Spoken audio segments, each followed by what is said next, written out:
ನಮ್ಮ ಮಕ್ಕಳಿಗೆ ದೇವರ ಹೆಸರು ಯಾಕೆ ಇಡ್ತೀವಿ? ಕಾರಣ ಏನು ನಿಮಗೆ ಗೊತ್ತಾ? ಈ ಕತೆ ಒಂದು ಉದಾಹರಣೆ.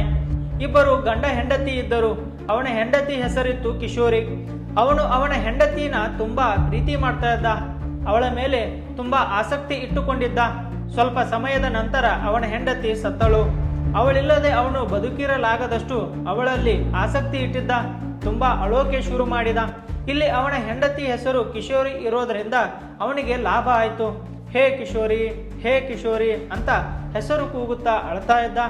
ಒಂದು ದಿನ ತನ್ನ ಜೊತೆಲಿರೋರು ಬರ್ಸಾನೆಗೆ ಹೋಗ್ತಾ ಇದ್ರು. ಅವರ ಜೊತೆಗೆ ಇವನು ಹೋದ. ರಾತ್ರಿ ಹೊತ್ತು ಬೆಟ್ಟದ ಮೇಲೆ ಒಬ್ಬನೇ ಕೂತು ತನ್ನ ಹೆಂಡತಿ ನೆನಪು ಮಾಡಿಕೊಂಡು ಮತ್ತೆ ಹೇ ಕಿಶೋರಿ, ಹೇ ಕಿಶೋರಿ ಅಂತ ಅಳ್ತಾ ಇದ್ದ. ಶ್ರೀಜಿ ಲಲಿತಾಗೆ ಹೇಳ್ತಾರೆ, ನೋಡು ಯಾರೋ ನನ್ನ ಕರಿತಾ ಇದ್ದಾರೆ. ಲಲಿತಾ ದೇವಿ ಹೇಳ್ತಾರೆ, ನಿಮ್ಮನ್ನ ಕರೀತಿಲ್ಲ, ಅವನ ಹೆಂಡತಿ ಹೆಸರು ಕಿಶೋರಿ, ಅವಳು ಸತ್ತಿದ್ದಾಳೆ, ಅದಕ್ಕೆ ಅವನು ಅಳತಾ ಅವಳ ಹೆಸರು ಕೂಗ್ತಾ ಇದ್ದಾನೆ.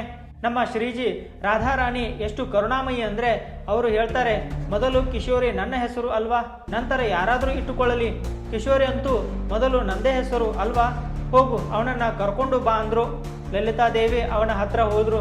ಲಲಿತಾದೇವಿ ದರ್ಶನ ಅಂದ್ರೆ ಕಿಶೋರಿ ದರ್ಶನ ಮಾಡಿದಂಗೆ. ಅವನು ಲಲಿತಾದೇವಿನ ನೋಡಿದ ಕೂಡಲೇ ಅವನ ಎಲ್ಲ ಪಾಪ ನಷ್ಟವಾಯಿತು. ಅವನಲ್ಲಿ ದಿವ್ಯವಾದ ಪ್ರೇಮ ನೇತ್ರ ಓಪನ್ ಆಯಿತು.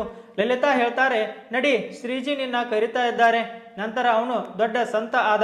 ಅಲಿ ಕಿಶೋರಿ. ನಿಮ್ಮಲ್ಲಿ ಯಾರಾದರೂ ದೇವರ ಹೆಸರಿಟ್ಟುಕೊಂಡಿದ್ದೀರಾ? ಕಾಮೆಂಟ್ ಮಾಡಿ ನಿಮ್ಮ ಹೆಸರು. ರಾಧೆ ರಾಧೆ.